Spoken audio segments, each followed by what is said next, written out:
থাকবো, আমার পরিবার থাকবে, আমার দেশ থাকবে, আমার সম্পদ থাকবে, আমরা সকলেই থাকবো। তাহলে এই দ্বীনি প্রতিষ্ঠানগুলো আমাকে, আপনাকে, আমার দেশকে, পৃথিবীকে রক্ষা করে।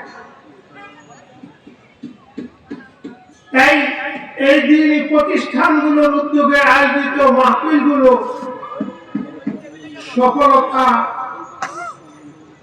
জন্য অংশগ্রহণ করা, সহযোগিতা করা, এটা আমার আপনার নিজের স্বার্থেই করা। কারণ আমার আপনার স্বার্থ, আমার জীবন রক্ষা হলে, আমার ছেলে সন্তান, আমার পরিবারের জীবন রক্ষা হলে, আমার সম্পদ রক্ষা করতে হলে, দেশকে রক্ষা করতে হবে, পৃথিবীকে রক্ষা করতে হবে। এই পৃথিবী, আমি আপনি সবকিছু রক্ষা পাবে একমাত্র প্রতিষ্ঠানগুলোর মাধ্যমে। কারণ এই প্রতিষ্ঠানগুলোর মাধ্যমে আল্লাহর নাম আমরা শিখছি। তাই আজকের এই জলসা এটা অনেক গুরুত্বপূর্ণ। তাই আওয়াজ যত জায়গা যাচ্ছে, আমরা সকলে দ্রুত চলে আসি। আল্লাহ তাআলা আমাদের তৌফিক দান করুন। আমি কোরআনে পাকের সূরা বাকারা থেকে একটি আয়াত কারিমা তেলাওয়াত করেছি। বিশ্ব নবী জনাব রাসূলুল্লাহ সাল্লাল্লাহু আলাইহি ওয়াসাল্লামের হাদিস থেকে দুটি হাদিসের অংশ পড়েছি। সংক্ষিপ্ত কিছু কথাবার্তা আপনাদের সামনে পেশ করব। আল্লাহ তাআলা ইরশাদ করেন, রব্বানা ওয়াবআথ ফীহিম রাসূলা,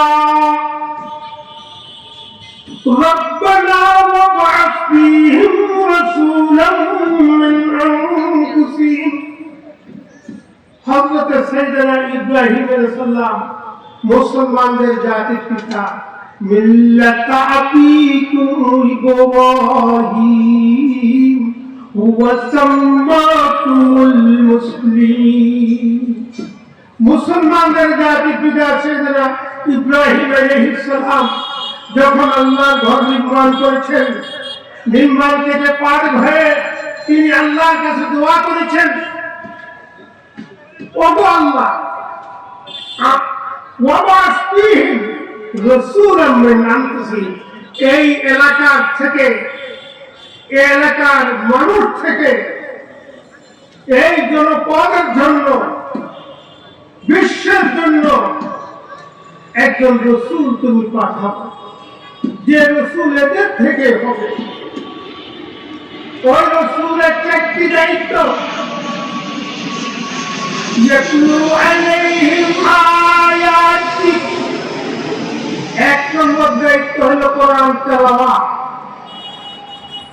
ওয়া ইউআল্লিমুহুমুল কিতাব, কিতাবের তালিম শিক্ষা, ওয়াল হিকমা, সুন্নতের তালিম শিক্ষা, ওয়া ইউযাক্কিহিম, এবং আত্মশুদ্ধি করা। এই চারটি দায়িত্ব নিয়ে একজন রাসূল পাঠাও এই জনপদ থেকে, এদের থেকে একজন। এই দোয়াটা করেছেন সাইয়েদনা ইব্রাহিম আলাইহিস সালাম। হযরত ইব্রাহিম আলাইহিস সালামের দোয়া আল্লাহ তাআলা কবুল করেছেন। বিশ্ব নবী জনাব রাসূলুল্লাহ সাল্লাল্লাহু আলাইহি ওয়াসাল্লামকে আল্লাহ তাআলা হযরত ইব্রাহিম আলাইহিস সালামের দোয়ার বরকতে পাঠাইছেন। সাইয়েদনা ইব্রাহিম আলাইহিস সালাম দোয়া করেছেন, এই চারটি দায়িত্ব দিয়ে একজন নবী পাঠানো। এই চারটি দায়িত্ব যে আছে, এই চারটি দায়িত্বর কারখানা হলো জামিয়া মুহাম্মাদিয়া। এই সকল কওমি মাদারিসগুলো, এই দ্বীনি প্রতিষ্ঠানগুলোর মধ্যে এই চারটি কাজ করে। তেলাওয়াত, তালিম কিতাব, তালিম হিকমত, তাজকিয়াত আত্মশুদ্ধি।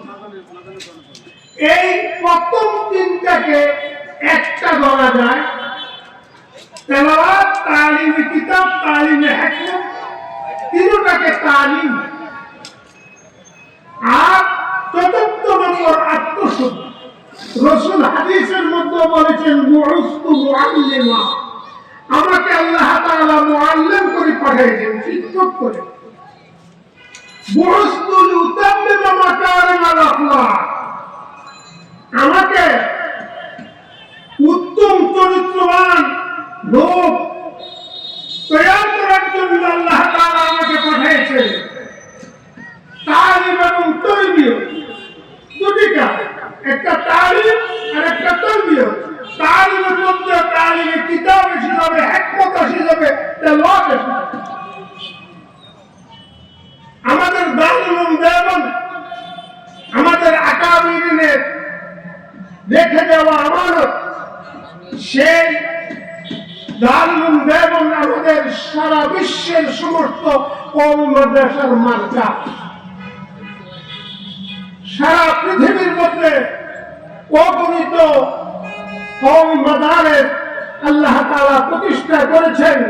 সবগুলো কওমি মাদারেস সরাসরি দারুল উলুমের সাথে বা ইনডাইরেক্ট পরোক্ষভাবে, প্রত্যক্ষ বা পরোক্ষভাবে জড়িত। আল্লাহ তাআলা রাসূলকে দায়িত্বের মধ্যে এটা যদি আমরা মূল্যায়ন করি তাহলে দুটো বোঝা যায় যে দুটো দায়িত্ব, একটা তালিম, একটা তারবিয়ত।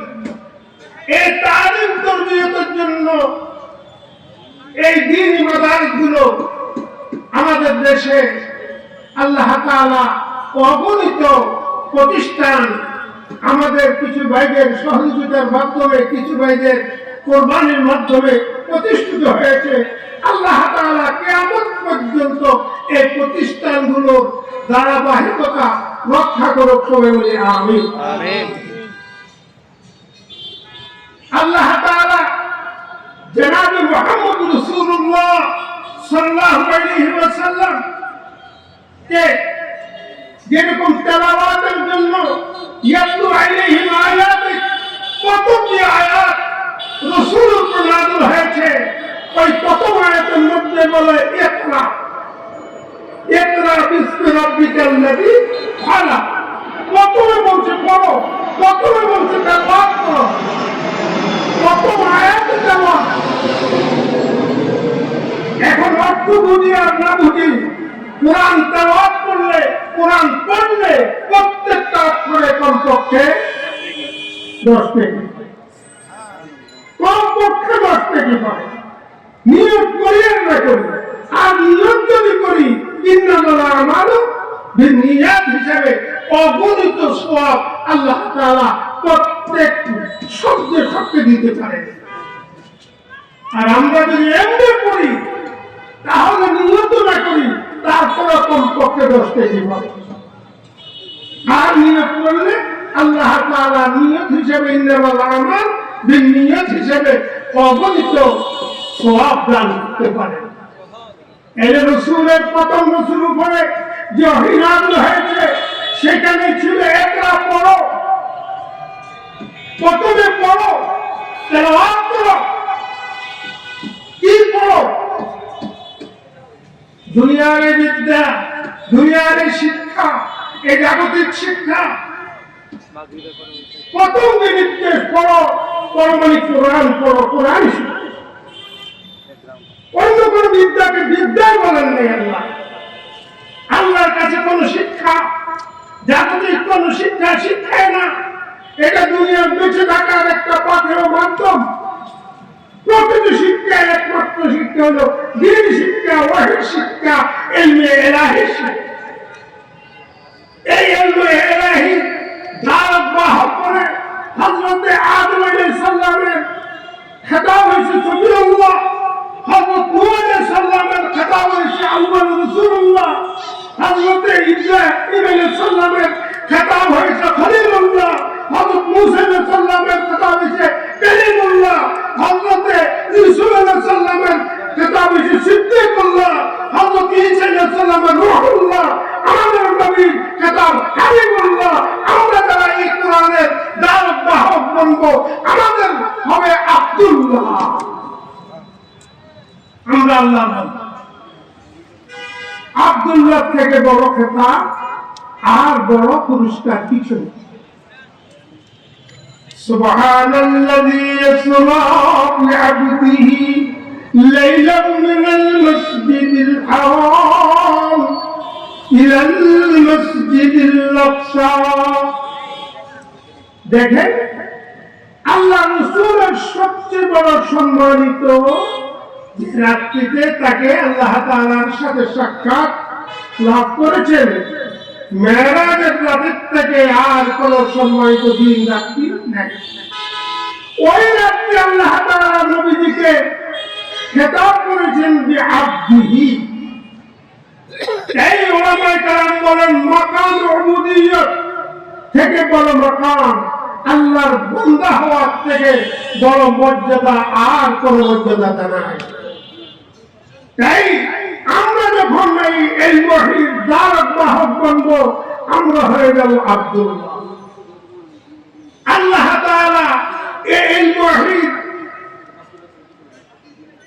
ব্যাপারে অন্য জায়গায় ইরশাদ করেন, বিসমিল্লাহির রহমানির রহিম,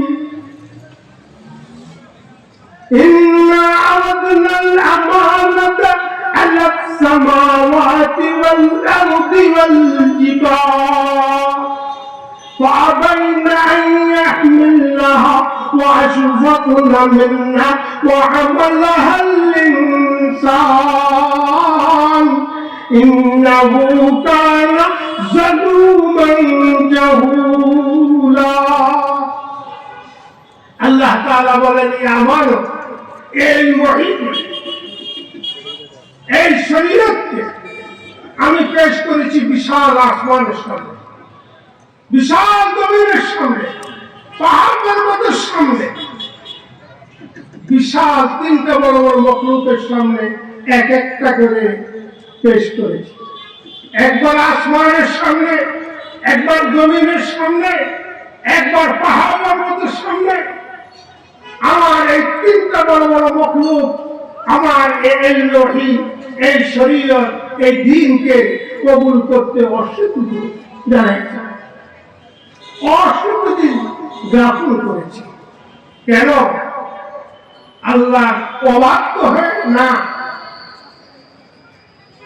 তারা অবাধ্য না, আশফাক নামে ভয় পেয়ে ভয় পেয়ে বলল আল্লাহ এই ওহীর দাওয়াত বাহক আমার মতো আসমানের সম্ভব না, আমার মতো জমিনের সম্ভব না, আমার মতো পাহাড়ের সম্ভব না। এই অবস্থা ফাহামালাহাল ইনসান, ইনসানের সামনে পেশ করার কথা নাই।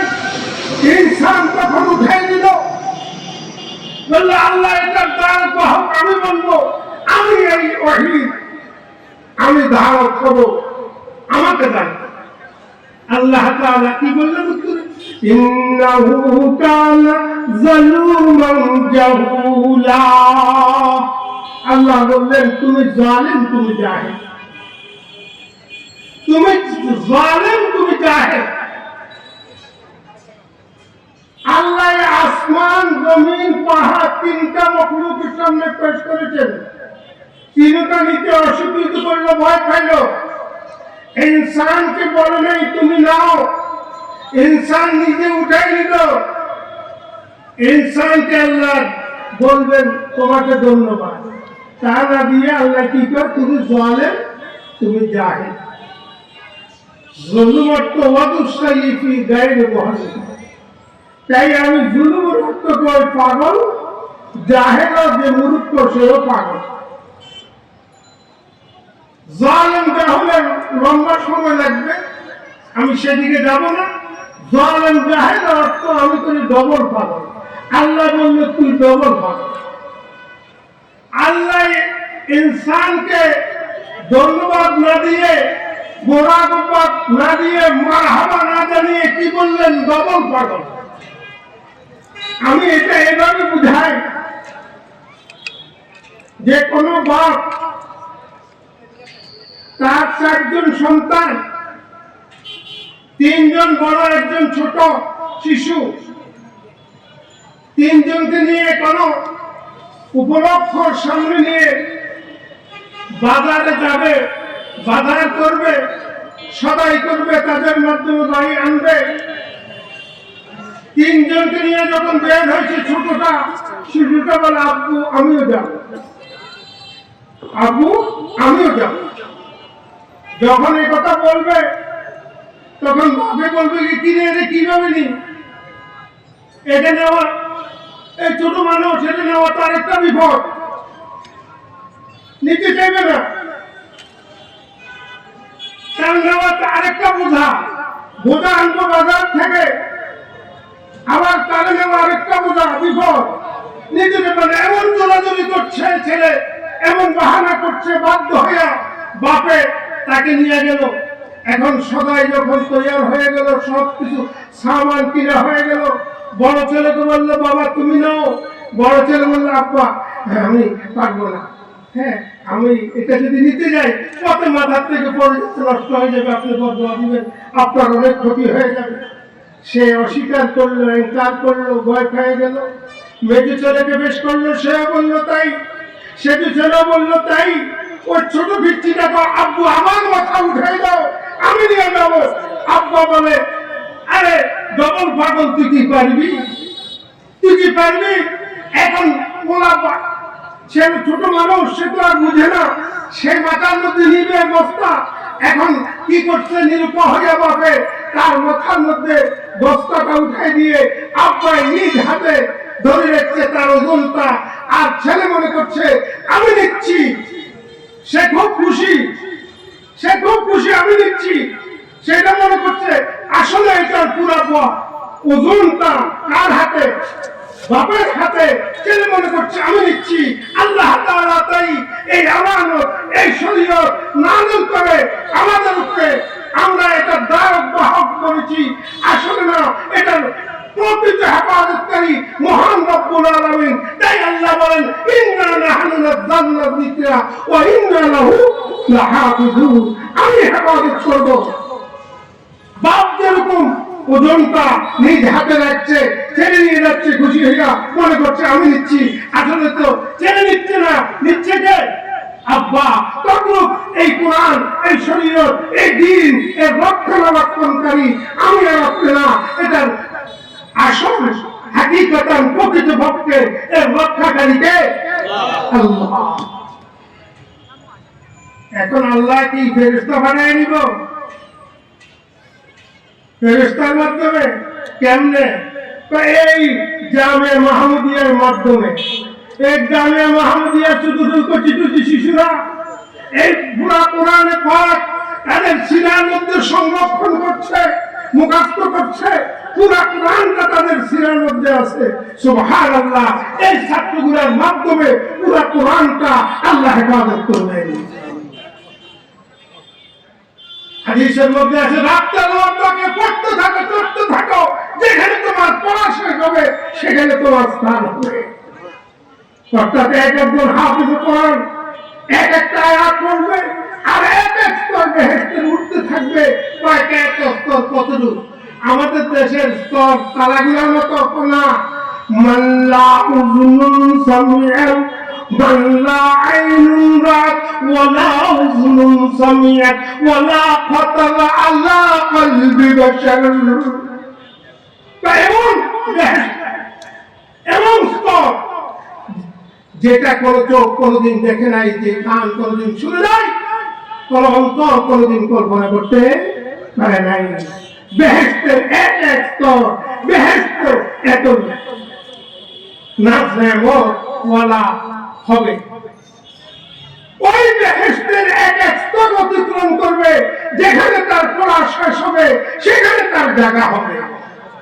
তাই উলামায়ে কেরাম বলেন একজন হাফেজ কোরআন এই মাহমুদিয়া মাদ্রাসার এই তালিবের ছাত্ররা, এই গরিব এতিম অসহায় ছেলেগুলো, যেগুলো আমরা এতিম গরিব, যাকাত অনেক আমাদের সমাজে আমরা মনে করি এরা নিম্ন স্তরের, এরা আমাদের যাকাত দেখাইয়া চলছে। আরে না, এটা সাধারণ না। এদের সিনার মধ্যে পুরা কোরআন মানে পুরা বেহেশত। সুবহানাল্লাহ।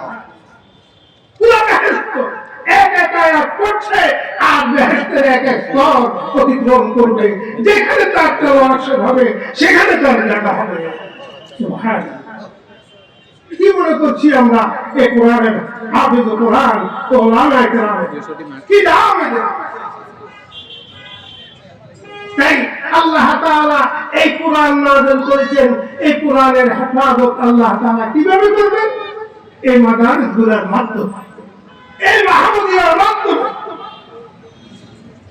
আল্লাহ কোরআন আল্লাহ হেফাজত করবেন। এখন আমি আপনি সহযোগিতা না করলে আল্লাহ তাআলা হেফাজত করবেন। আল্লাহ আমরা করলে আমরা ভাগ্যবান হব, আমরা ভাগ্যবান হব, আমাদের ভাগ্য হবে, আমার সুভাগ্যবান হব। আর যদি না করি তাইলে আমরা পরাকপাল, দুর্ভাগ্য আমাদের। কারণ আল্লাহ তাআলা নাযিল করেছেন, আল্লাহ অবশ্যই আল্লাহর কথা সত্য। ওমান আযদাকু মিনাল্লাহি কিলা ওমান আযদাকু মিনাল্লাহি হাদিসা। আল্লাহ থেকে সত্য কথা কার? আল্লাহর কথা সত্য। আল্লাহ অবশ্যই আল্লাহর কোরআন কি করবেন? আল্লাহর এই দিনকে আল্লাহ কিয়ামত পর্যন্ত রক্ষণাবেক্ষণ করবেন। যদি সহযোগিতা করি আমি ভাগ্যবান হব, আর যদি না করি আমি দুর্ভাগ্যবান। এটা হলো আমার কোয়া কোথায়, আমার তো ভালো। তাই এই দিনই মাদারিসগুলো, এই কওমি মাদারিসগুলো আমাদের জন্য দুর্গ, মুসলমানদের জন্য দুর্গ, আমাদের ইমানের হেফাজতের দুর্গ। আমাদের ইমান এবং আমাদের ধন সম্পদ, আমাদের জান মালের হেফাজতের একমাত্র দুর্গ হলো, একমাত্র মাধ্যম হলো এই প্রতিষ্ঠান। এই প্রতিষ্ঠান নাই, আল্লাহ এই পৃথিবী রাখবে না। পৃথিবী না থাকলে আমিও থাকবো না, আমার পরিবার থাকবে না, আমার সম্পদ থাকবে না, আমার দেশ থাকবে না, কিছুই থাকবে না।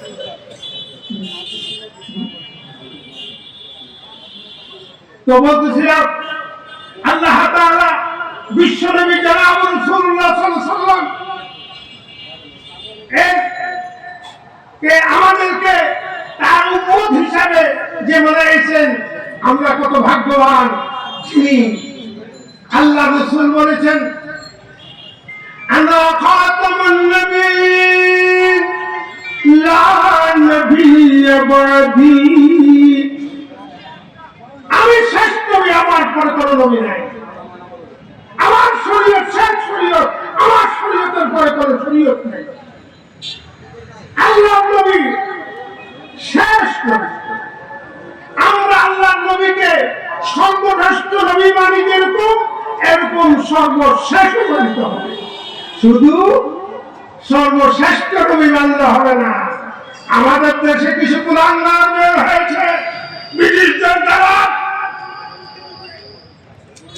ব্রিটিশরা যারা নবী বানাইছে ধর্মের মধ্যে বিশৃঙ্খলা সৃষ্টি করার জন্য, ওই তথাকথিত আহমদিয়া মুসলিম নামধারী জামাতের কর্ণধার গোলাম আহমদ কাদিয়ানী, সে আমাদের নবীর এই সিংহাসন নিয়ে করছে, আর মুহাম্মদ রাসূলুল্লাহ প্রেমিকেরা বসে দেখতে পারে না। তারা আহমদিয়া মুসলিম জামাত নামধারী এই কথা কথিত কাফের গোষ্ঠী, এই কুলাঙ্গাররা আমাদের দেশের মুসলমানদের গর্বকে, অসহায়ত্বকে তারা পুঁজি করে, তারা গরিব অসহায় লোকদের অসহায়ত্বকে পুঁজি করে এবং পঞ্চগড়, পার্বত্য চট্টগ্রাম এলাকায় তারা নিরীহ মুসলমানদেরকে বুঝায় বুঝায় কাদিয়ানী বানাচ্ছে। গত বছর তারা পঞ্চগড়ে একটা সম্মেলন করাকে কেন্দ্র করে আমাদের মুসলমান ভাই শহীদ হয়েছে, মুসলমানদের জান মাল ক্ষতিগ্রস্ত হয়েছে, অনেক মুসলমানদের বাড়িঘর জ্বালাই দেওয়া হয়েছে, সরকারি সম্পদ ধ্বংস করা হয়েছে। এবারও তারা আগামী মাসের 23-24-25 তারিখ তারা আহমদনগর পঞ্চগড় তারা 3 দিন ব্যাপী সালানা জলসা করার জন্য সরকারের কাছে অনুমতির জন্য দরখাস্ত দিয়েছে। আমরা সরকারকে জানাইতে চাই, আহমদিয়া মুসলিম জামাত যদি এই 3 দিন ব্যাপী সম্মেলন করে অনুমতি দেয়, তাহলে এদেশে নবী প্রেমিক তৌহিদি জনতা কোনোভাবে বরদাস্ত করবে না। ইনশাআল্লাহ এদেশের নবী প্রেমিক আল্লাহ রাসূলের প্রেমিকেরা নিজের জান দিতে প্রস্তুত, কিন্তু রাসূলের ইজ্জত রক্ষার জন্য তারা সবকিছু কোরবান দিতে প্রস্তুত।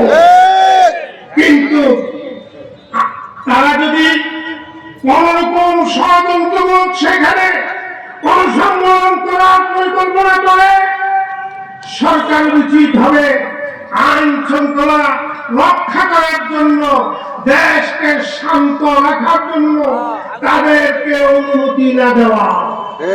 যদি অনুমতি দেয়, তাহলে কোন যদি বিশৃঙ্খলার সৃষ্টি হয়, আইন শৃঙ্খলার অবনতি হয়, এর সকল দায় দায়িত্ব সরকারকে বহন করতে হবে। আমরা স্পষ্ট ভাষায় বলে দিচ্ছি, আন্তর্জাতিক হক মানবতার পক্ষ থেকে সরকারের কাছে আবেদন জানাইছি এবং এর প্রতিবাদে আগামীকাল বাদ জহুর বাইতুল মুকাররম থেকে বিক্ষোভ মিছিলের কর্মসূচি নেওয়া হয়েছে। ওলামায়ে কেরাম সহ নবী প্রেমিক তৌহিদি জনতা অংশগ্রহণ করবেন, আপনারা সেখানে অংশগ্রহণ করবেন। আল্লাহ রাসূলের মসনদ দিয়ে কোন যেন উৎখাত কুরাঙ্গার টানাটানি না করতে পারে, এর জন্য আমরা আমাদের নিজের জান মাল সবকিছু কোরবান করে দেব। তবুও ওই আহমদনগর সেখানে তাদের ইজতিমা হতে দেওয়া হবে না। রাসূলুল্লাহ সাল্লাল্লাহু আলাইহি ওয়াসাল্লামের মসনদ রক্ষার জন্য মুসাইলামাতুল কাযযাবের বিরুদ্ধে হযরত আবু বকরের জামানায় 1200 সাহাবা কেরাম শাহাদাত বরণ করেছেন। আর রাসূলুল্লাহ নবুয়তের 23 বছরের মধ্যে 160 বা 59 বা 150 সাহাবায়ে কেরাম 27টা বা 25টা বড় জিহাদ, ছোট জিহাদ হলো যেটা সারিয়া, যেটা 47টা বা 48টা, এই সবগুলা ছোট বড় জিহাদে 150 বা 160 জন সাহাবা কেরাম শহীদ হয়েছেন। কিন্তু রাসূলের ইজ্জত রক্ষার জন্য 1200 সাহাবা কেরাম শহীদ হয়েছেন। ওই রাসূলের ইজ্জত রক্ষার জন্য 1200 না, 12 লক্ষ না, 12 কোটি না, আমাদের বিশ্বের সকল মুসলমান নিজের জান দিতে প্রস্তুত আছে। তবুও কোন কাদিয়ানীদেরকে আল্লাহ রাসূলের মসনদ নিয়ে টানাটানি করতে দেওয়া হবে না। আমরা তাদেরকে পরিষ্কার ভাষা বলে দিয়েছি যে কাদিয়ানীরা তারা তাদের ধর্মমত প্রচার করুক, তাদের আমাদের কোনো বাধা নেই। হিন্দু, বৌদ্ধ, খ্রিস্টান দেশে বসবাস করে, তারা তাদের ধর্মীয় কালচার নিয়ে তারা স্বাধীন, তাদের ধর্মমত তারা প্রচার করতে পারে, আমরা বাধা দিই না। আমরা ওই কাদিয়ানীদেরকেও বলবো, তোমরা মুসলমান নাম ধারণ করে, মুসলমানদের পরিভাষা ব্যবহার করে তোমরা এদেশে মুসলমানকে ধোঁকা দেওয়ার জন্য তোমরা আহমদিয়া মুসলিম জামাত নাম ধারণ করে তোমরা এদেশে কিছু করতে পারবে না। তোমরা যদি কিছু করো, ও কাদিয়ানীর ধর্মমত তোমরা প্রচার করো, এতে আমাদের কোনো আপত্তি না। কিন্তু আমাদের পরিভাষা নামাজ, রোজা, হজ, যাকাত, ঈদগাহ, মসজিদ, মাদ্রাসা, কবরস্থান, আমাদের এসব পরিভাষা তোমরা ব্যবহার করতে পারবে না। তোমাদের পরিভাষা ব্যবহার করো, এতে আমাদের কোনো আপত্তি নাই। কিন্তু মুসলমানদের পরিভাষা এবং মুসলমানদের নাম ধারণ করে সাধারণ মুসলমানদের ঈমান হারা করবে, এটাই দেশের মুসলমান বরদাস্ত করতে পারে না। তাই কাদিয়ানীদের ওই সালানা ইজতিমা, সালানা জলসা বন্ধ করার জন্য সরকারের কাছে জোর দাবি জানিয়ে আমার সংক্ষিপ্ত বক্তব্য শেষ করছি। আলহামদুলিল্লাহি রাব্বিল আলামিন।